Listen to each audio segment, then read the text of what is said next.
The time being just after 11 o'clock, we will begin. A very warm welcome to everybody who is with us this morning on Saturday the 2nd of December 2023. Welcome to those who are in the public gallery, but also we are live streaming the annual general meeting at home via YouTube, so we welcome those people as well. I'd now like to officially declare the meeting open. I wish to advise that council meetings are recorded and made publicly available on our website, and in accordance with council's policy, I'll ask the General Manager to confirm that the audio recording has started. Confirm, Mayor. Thank you. I wish to acknowledge the traditional custodians of this land, pay respects to elders past and present, and acknowledge today's Tasmanian Aboriginal community. Our attendees today are myself, Councillor Reid, the Deputy Mayor, Councillor Gladeright, Councillor Antoli, Councillor Bain, Councillor Cordova, Councillor Fox, and Councillor Midgley. And from staff, we have the General Manager, Mr Arnold, the Director of Governance, Recreation and Property Services, Mr Smee, our Media and Communications Advisor, Ms Adams, and our Executive Assistant, Mrs Morton. We have no apologies at this stage. We are still on page 1 of the agenda, and it is a recommendation that the minutes of the annual general meeting held on the 3rd of December 2022 be confirmed as a true record. Could I have a mover and a seconder, please? Moved Councillor Fox, seconded Councillor Bain. All those in favour? Against? Motion is carried unanimously. As I said, a warm welcome to everyone today. I do hope that as many of you as possible have had an opportunity to read our 2022-23 annual report. As I said in my message in it, reading annual reports probably isn't the most exciting thing that you could do with your time. I could think of far more stimulating things to be reading. But if you are interested in what Council does, it is a really easy way to find out about all of our activities, but also the breadth of the services that we provide to Kingborough. And I think once again, it really debunks the myth about the activities of local government just being about roads, rates and rubbish. For example, I think some people aren't aware that we have quite a significant role that we play in emergency management, both from an incident perspective, but also recovery and resilience. We know that we're vulnerable to natural disasters or even human-caused ones, and so our staff have been involved in many practical exercises to prepare for such events. And we also continue to work very closely with the fire service and other organisations to educate the community about ways of being bushfire ready. Our community services team in Council may be small, but this report has 16 pages that highlight the diversity of offerings for all ages and ways we embrace lifelong learning through the many programs. And they're just a couple of examples of the activities that Council provides our community. But none of this could be done without strong financial management, even in the challenging times of rising costs. So I am proud that we're able to achieve this while at the same time recognising the pressures on our residents and continuing to be one of the lowest rating urban councils in the state. None of this would be possible without the high calibre of staff that we have, and regardless of what roles they play, they all contribute to making Kingborough a great place to live or to work. It's been 12 months since the last local government elections, and I would like to acknowledge the work of my fellow councillors. We are fortunate in Kingborough to have a diverse group of people who are representing our residents on council who have different networks within the community. And the debate on issues at meetings is well considered and, importantly, respectful, even when there is a divergence of opinion. For me, it is essential as civic leaders that we lead with this type of positive behaviour as we strive to have a more caring and connected community. So thank you to all of my colleagues for representing our residents with determination and passion, but in a positive way. Kingborough continues to be an area of vast growth, and I am excited about some of the opportunities that this will create in the coming years as we continue to have significant change. And finally, I would like to pay tribute to Gary Arnold, who has decided to leave his role as General Manager after 10 years as being the steady hand at the wheel of our ship. Ever humble in his achievements, I know that Gary will probably have words with me later about singling him out, but he has played a huge part in leading the organisation through many challenges, including natural disasters, COVID, financial pressures, and many more. He has always done so with calmness and a concern for his team, and he has never wavered in the belief of Kingborough Council as an organisation to deliver to our community.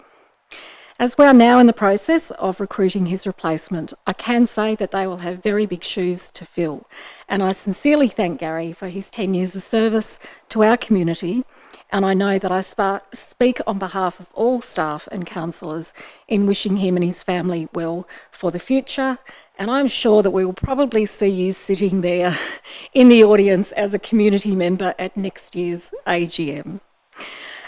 So with that, thank you, Gary, and to all staff and colleagues, and I commend the 2022-23 annual report to all of you. That now takes us to page 2, and we have a presentation from Daniel Smee, the Director of Governance, Recreation and Property Services, and we're going to learn about the sport and recreation strategy. Thanks, Daniel.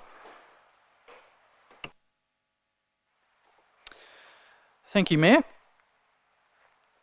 So just by way of background, Council first developed a sport and recreation strategy in 1997, and we updated that in 2013, and that was a 10-year forward document, and it now being 2023, at the start of this year we started that review process. So the review process commenced by forming a reference group, and that reference group is chaired by Councillor Dean with assistance from Councillor Midgley and Councillor Antoli. And the reference group's made up of community stakeholders with an interest and experience in all things sport and recreation. So the first thing that the group did was to review the 2013 strategy, and that has been included as an appendix in terms of the actions that have been achieved in the strategy. And then we looked at the demographics of the community, population projections. There was a survey done of the community and some 484 people responded to that. We did a survey of school students and we got over 500 responses. We did a survey of sport and rec groups in the municipal area and we got about 50 of those groups responded. We analysed all the data, made some recommendations, and the draft goes to Monday night's council meeting as a draft, seeking approval to release that for broader public comment. So I'll just run through some of the key elements of the strategy as it's been formed to date. So the vision for the strategy is that Kingborough residents will have equitable access to a range of recreational facilities that are fit for purpose and meet both current and future needs. The principles, needs-based, so facility provision will reflect long-term needs of the community. Evidence-based, it's going to be based on demographic and participation data. Our facilities will be accessible and meet contemporary access standards. They'll be fit for purpose and they'll be viable. So it's important that what's recommended in the strategy doesn't place undue pressure on council in terms of its financial capacity to deliver all of the other services we need to provide to the community. So there has been a fairly strong element of realism provided both by the reference group and in terms of the recommendations. Population projections, and this is a really important table because what it shows, and these figures come from the Department of Treasury and Finance, so Kingborough's current population sits at around 40,000 and in 20 years time it's going to be around 50,000, so a growth of 10,000 people over the next 20 years. And when you drill down further, it becomes even more interesting. So in that 0 to 14 year age group, there will be an increase, but it's not going to be massive over the next 20 years. So those facilities that we provide for that younger age group, we're still going to need to provide them, we're still going to need to improve them, but there's not necessarily going to be a huge extra demand. However, where there will be a big extra demand, if you look in those older age groups, so in the 50 to 64, you'll see growth of some 3,000 people, and over 65 similarly. So if you look at that as a pyramid, that is our current age pyramid, and then project that forward 20 years and you see that massive bulge in the middle. So we're going to have an older population in terms of proportion, and then that has some significant implications for our recreational planning, which I will get to. So if we look at participation trends nationally over the last 20 years, you'll see that back at the start of the century, participation in formal sports was higher than in non-sporting activities. So formal recreation had a higher level than informal. That's now flipped around, and you can see that trend towards more Australians participating in informal recreation. And by informal, I'm talking things such as walking, just going for a casual swim, not competing, cycling, again, not competitive cycling, but just going for a ride. So all of those informal activities are very much becoming a higher participation trend than what has been historically participation in some of our more sporting activities, AFL, cricket, etc. Nationally, you'll see that 45% of our population, when they're asked the question, what recreational activities do you participate in on a regular basis, they say walking. And that's followed by going to the gym or engaging in some sort of fitness activity, running and athletics, and the majority of that would be recreational runners. Some people would be aware of the rise of park run. Fun runs are still very popular. Swimming's pretty high, and then you can see then you start to get into some of the more formal sports, but nowhere near as high in terms of participation as those informal sports, informal activities. This is for children, the top 10 recreation activities for children, and swimming comes out at number 1. Probably no surprise that soccer ranks pretty highly, gymnastics. Dancing's an interesting one. Certainly was a surprise to the reference group that was as high as it is. And then you'll see some of the more traditional sports have a fairly high representation in terms of participation by Australian children. This is in Tasmania, and very similar trend. You'll see swimming being the number 1 activity, and this is the question that was asked is what activities do you participate in outside of school? So it's not necessarily what they do at school, and I suspect that the reason swimming's so high is being an island state. Swimming includes going to the beach for a swim, so it's probably more about beach swimming than it is about pool swimming, that particular statistic.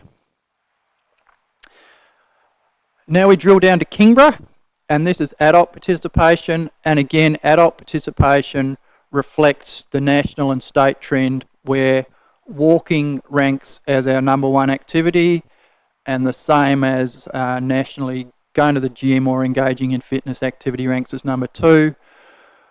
Bushwalking comes in at number 3, and it's hard to know what people are actually thinking when they say bushwalking. Certainly my idea of bushwalking is putting a pack on your back and going for a multi-day walk, but I suspect people have a definition of bushwalking that's going for a walk on the Alum Cliffs track, for example. Swimming ranks highly, followed by cycling, and then some of the others. This is the results of our community survey that we did, and we looked at participation in indoor sports and outdoor sports. So this is the indoor statistics, and going to the gym ranks as number 1, and going to the pool ranks as number 2, which is interesting given that we don't have a pool. It suggests that a lot of people are travelling outside of Kingborough to go to the pool. Yoga and Pilates ranked surprisingly high, and then you can see the other results.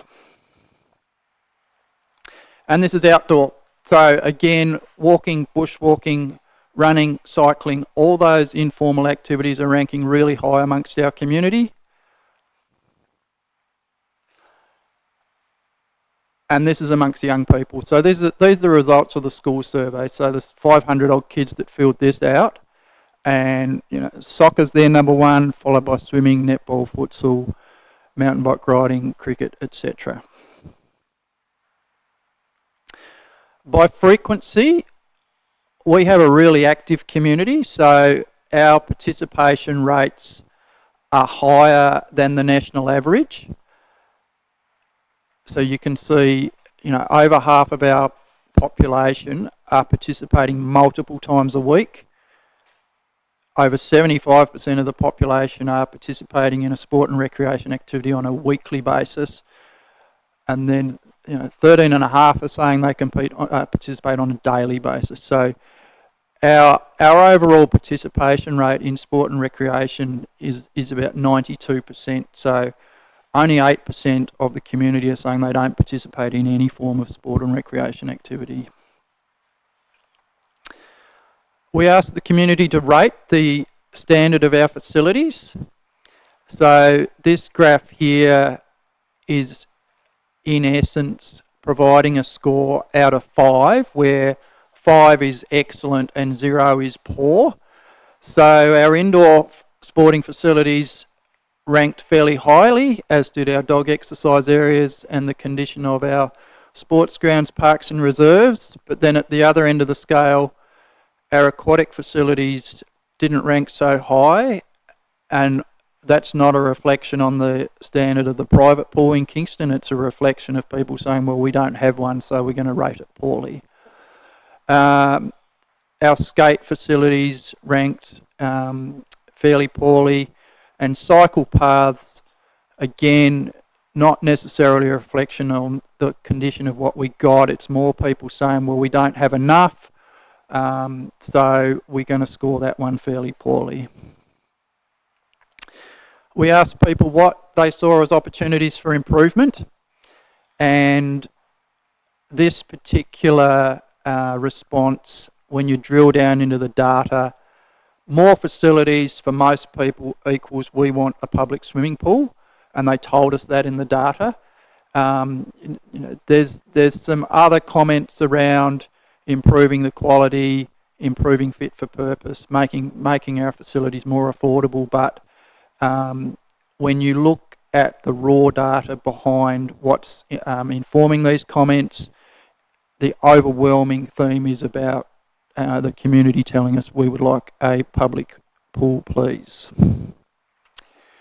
The barriers to participation, again, that lack of relevant and specific facilities is dominated by the issue of a pool. Affordability was cited as an issue, poor quality of facilities, but again, there are around 20% of respondents saying this. Poor disability access was the lowest ranking facility, which was pleasing that we've got that result. It's telling us that disability access is not a massive barrier to participation. It's not to say that we don't have some facilities that we need to do more, but it's pleasing that that hasn't been highlighted to us as a barrier, because it's something we have worked hard on over the past 10 years. And certainly the Mayor with her Access Committee, it's something that they've worked hard on too. So as I said, the most prominent issue arising from the engagement was the desire by the community for a public swimming pool, and that was consistent with the findings of a feasibility study we did in 2021, which found that there's really strong desire for our community to have an aquatic facility of some sort. So I'll move into the recommendations, and the number one issue that we need to address is we need to respond to this community desire for a pool. Council, when it considered the feasibility study, acknowledged the fact that, and the feasibility study said, if Kingborough Council wants a pool, it's A, going to be very expensive from a capital perspective, and B, it's going to be expensive to operate. In fact, the feasibility study suggested that it would require a council subsidy of around $750,000 per year. So the question for the community is, if we want a pool, are we prepared to pay for it? And essentially that will be a combination of user pays at the door or everyone pays through rates. So council's position back then was to pursue it, but acknowledging that it's going to need substantial support from state and federal governments, particularly in the capital space. So this recommendation that we've put in our draft strategies is just to take that one step further by adopting the recommendation in the feasibility study and establishing a project committee that's going to look at all those issues around the design, the funding opportunities, both in terms of capital and operational, look at examples from elsewhere. So really take a long-term view to this, but be a bit more active than what we have done over the last 12 months in terms of pursuing it. Acknowledging that the growth in our population is going to be in our older demographic, and what does the research tell us that the older demographic want to do? They want to go walking. So the second recommendation of our strategy is that we need to review and update our Tracks and Trails action plan, and we need to resource it accordingly. There's still a very disproportionate amount of our resourcing going towards tracks and trails versus what we provide for formal sporting activities, and that's something we're going to need to address, and that's been a recommendation that's falling out of this strategy. I won't go through all of them, but a second turf wicket has been an issue that's been around for a while. That again came out through the consultation. It's something we need to pursue. Upgrade of sports grounds, what we're suggesting in the strategies is that we actually prepare a facility concept master plan for each. Just something simple, but it provides a strategic blueprint for the development of our sports grounds, as opposed to what has been very much just an ad hoc, depending on the whim of the respective committees. Cycle paths, similar to tracks and trails, the evidence and the data around participation in cycling suggests that we need to do more in terms of our active transport infrastructure and invest more resources into cycle paths. We've acknowledged the feedback in relation to the poor standard of our skate parks, and we've put as a recommendation to pursue a high quality skate park in Kingborough. We don't know where that'll be yet, but it's there as a recommendation. Upgrade of outdoor courts, and one thing that's come through in the strategy is the need to make them multi-use. So the old tennis court that just has a net and nothing else, there's an opportunity like they've done at Kettering to put up some basketball infrastructure and make these multi-use community facilities, bearing in mind that the data's saying, not everyone wants to play tennis, but if you can maximise the benefits of the space, it's a good outcome. A synthetic playing field to address the issues we have in terms of our ovals being closed in winter when it gets wet.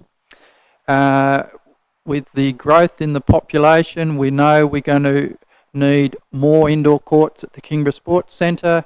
they're already at capacity, and we've got a concept plan to develop more courts. So again, the recommendation is to establish an indoor working group to pursue that. Some implementation of master plans that we already have. There was a suggestion that we explore the opportunity for a sea pool, a bit of a left field suggestion, but we think it's worth exploring the potential of that. In terms of council's role in advocacy and support, there's a number of clubs around at the moment that are pursuing club room, change room, facility upgrades, council to support them. One thing that came out in the feedback was, as a barrier to participation, the cost of hiring council halls, particularly for activities like yoga, Zumba, dance, etc., that was a fairly recurrent theme in terms of that being a barrier. So we've made a recommendation that that be reviewed.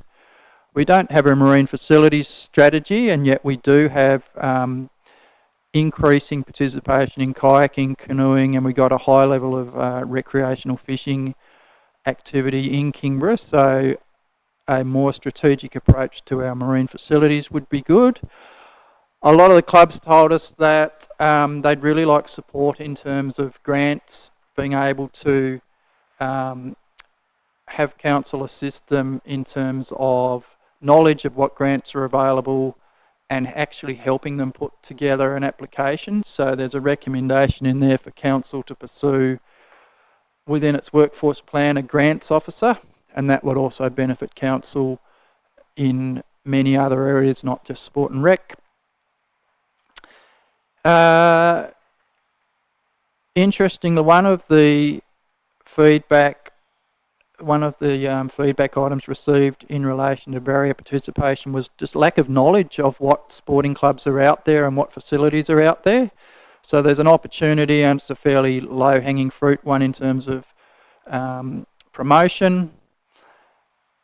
We know we're going to need new sports grounds, and we've got an opportunity to acquire land at Drew Point, and that is a reasonably significant area where we could develop new sports grounds. We could also develop that further as a dog exercise area.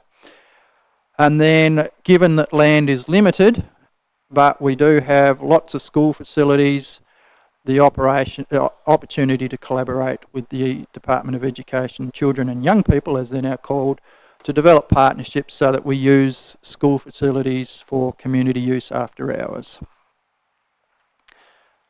And that's my presentation. Thank you. Thank you very much, Daniel. We appreciate that, and we look forward to the discussion amongst councillors on Monday evening at our meeting.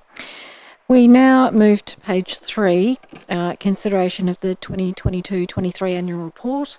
We did put it out for public consultation, but we did not receive any submissions at the time that the agenda was compiled. So that moves us now to public questions without notice and motions from the floor. So we'll start with questions without notice. You may be aware that in the agenda that was provided that there is a guideline for the meeting procedures for this section of the meeting. So if you would like to ask a question, it operates in a similar way to how it does at council meetings, where members of the community can come and ask questions. So you come to the lectern, we'll get that the microphone turned on for you, and you're asked to identify yourself with your name and the suburb in which you live. We do ask that questions be concise. There's no opportunity for discussion, significant preamble or embellishment of the question, and as a courtesy we ask that no one is interrupted while they are speaking. If we're unable to provide specific response today, then we will put the question on notice. So open it up to the floor. Does anyone have a question that they would like to ask?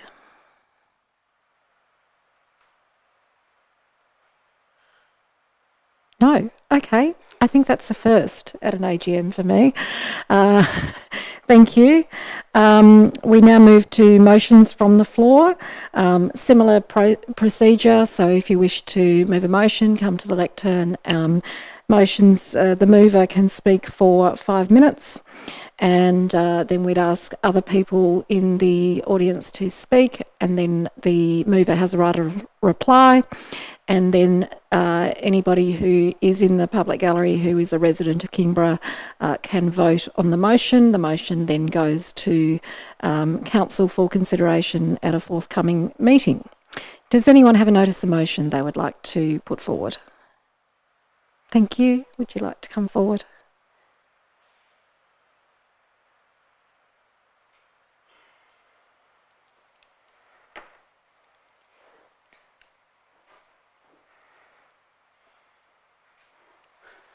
Charles Biggins, Leslie Vile. Stakeholder engagement, endorsement and development of council policies and bylaws within council's community engagement process. I move a motion in 4 parts. I move the motion that council investigate and prepare a report to be included with the council officers' recommendations following an official community engagement process. Sorry, just pause while we get it up on the screen. Oh, yes, Mrs. sorry. Morton is going she's a very fast scribe. Okay, keep going. Thank you. Identifying the submissions for and against received from actual stakeholders directly affected by the proposed Stop. council decision. Okay. For and against? Could you just repeat that? For and against received from actual stakeholders directly affected by the proposed council decision. Yep. Stakeholders will have the definition as per Kingborough Council's communications and engagement policy guidelines definitions. B, that, or part B, that unless the majority of stakeholders whose properties will be directly affected by a council proposal and who have made submissions through a community engagement process. Stop. Just let her catch up. Sorry. If you perhaps look at the screen as to where she's up to, that will give some guidance when you need to slow down. I'm watching my screen. Sorry. So we're at affected by council's proposal and who have made submissions through a community engagement process actually support the council proposal, then council doesn't proceed against the will of the stakeholders whose properties will be affected.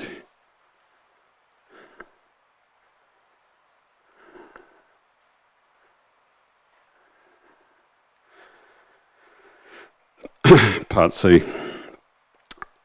Vote stakeholders that have been verified as being directly affected by a council proposal via a council community engagement process. okay, stop. Reflected by a council community engagement process. Are invited to develop the council proposal further as per the definition of public participation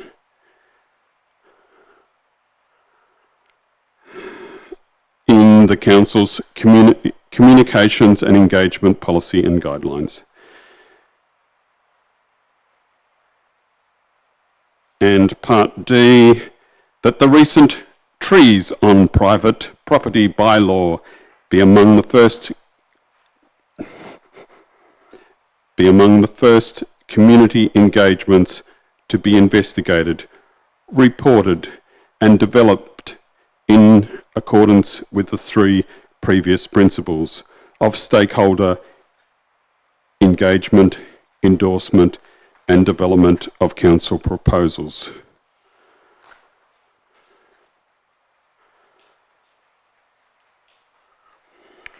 Okay, thank you. We'll just give Mrs. Morton a moment to just put the one up the top as A, so it's clear that this is the motion.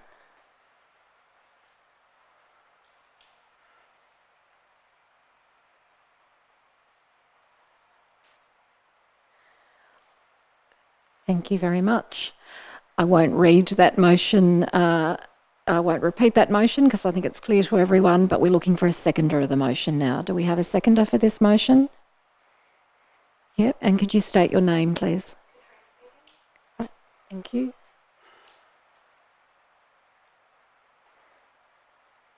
You Katrina with an E or an I? I. Thank you. You can speak to the motion now.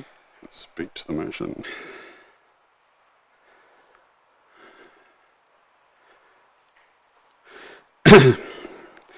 At present, when developing policy, this is not all being typed down, is it? No? No. At present, when developing policy or bylaw, council is able to handpick the public participation they get for any policy or bylaw development. This process is neither public in that the names and affiliations of those consulted are not publicly disclosed, and neither does it guarantee that affected stakeholders are actually participating in the process. The community engagement process is so open that anyone and everyone can have a say. The possibility exists that special interest groups that may not be adversely,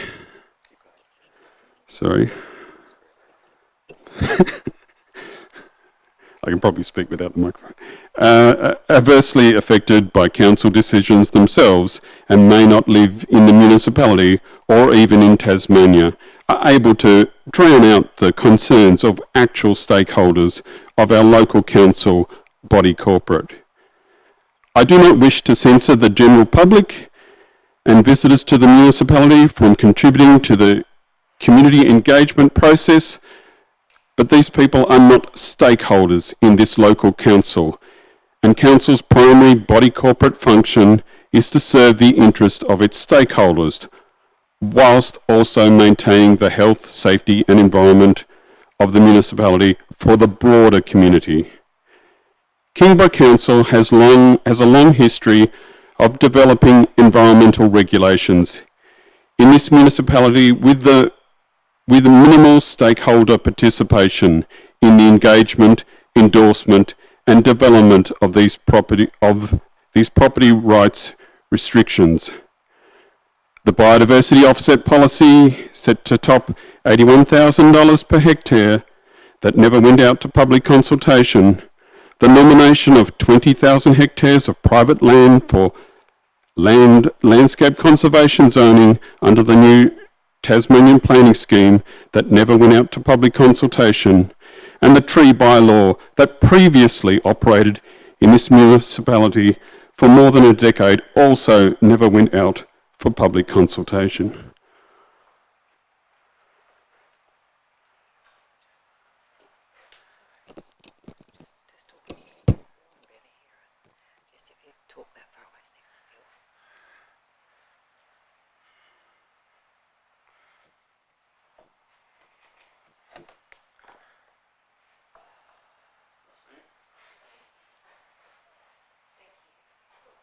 Pardon? Thank you very much. Is there anybody else who would like to speak on this motion?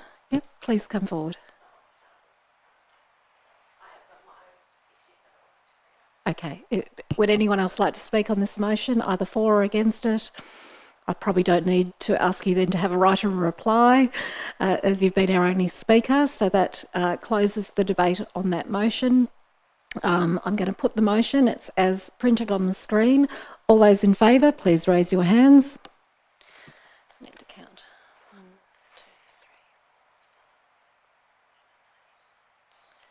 2, 3, 11, I guess. And all those against? 2 against. So the motion The motion is carried, and that will now come to a council agenda at an upcoming meeting.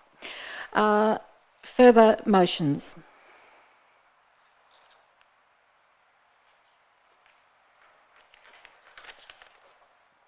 My name's Georgina Kirkpatrick. I currently reside in Cygnet, but we have property in Gordon. I move the following motion in two parts. A is that council, when requiring an external environmental report for a DA from a suitably qualified and insured consultant, that the council honour the findings of that independent report unless it can be proven to be substandard. Just give us a chance, An for Mrs. insured Morton, to consultant. catch up. If you could just repeat the words after suitably qualified. An insured consultant, that the council honour the findings of that independent report. That the council.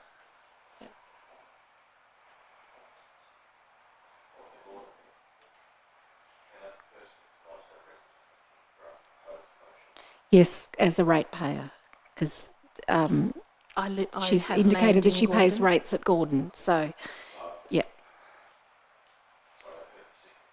Yeah. Honour the findings of the report. Unless it can be proven to be substandard.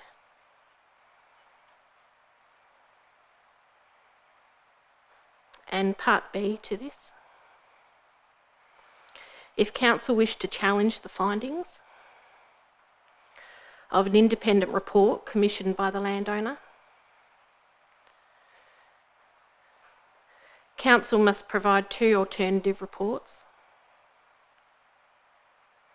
at council's expense from two other independent environmental consultants with equal or higher qualifications to the one provided by the landowner.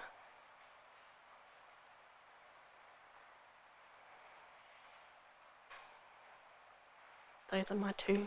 Thank you. So the motion is as printed on the screen. Do I have a seconder for that motion, please? Sorry. Seconded, Charles Biggins. Sorry, just... Kirkpatrick. And seconded Charles Biggins. Thank you. If you would like to speak to the motion now. I can only speak, of course, from my own personal experience in developing our property, in that we were asked by council to get an environmental report in order for our DA to go ahead. And it has seemed, since we've gotten that report, it has been ignored by the planning people. It has been cherry-picked by planning people. And we have pretty much been told that that is our environmental consultant's personal opinion.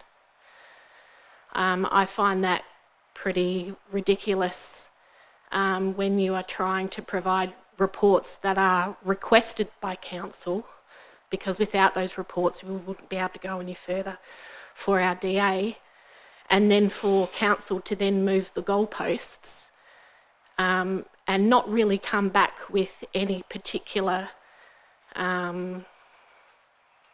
reasoning to why they've been ignored is very frustrating, time-consuming, costly, and an unfair burden towards the landholder. Thank you very much. Would anybody else like to speak for or against the motion? Nope, so you probably don't need to write a reply. Thank you very much. I will now put the motion. It's as printed on the screen. It was moved by Georgina Kirkpatrick and seconded by Charles Biggins. All those in favour, please raise your hands. And we've got 1, 2, 3, 4, 5, 6, 7, 8, 9, 10, 11 if I'm counting correctly. Is that correct? Yep. And those against? 1 against. Thank you very much. The motion is carried, and like the previous one, it will come to a future meeting of council for consideration. Do we have any other motions from the floor? No? Well, that being no further business, I would thank everyone for coming along on a Saturday morning. I'm pretty sure there are other things you could be doing, particularly when the sun is out, but we do really appreciate your attendance today and your interest in what we're doing here in Kingborough. So I will also thank the people who are watching along at home and declare the meeting closed at 11:46 a.m. Thank you very much.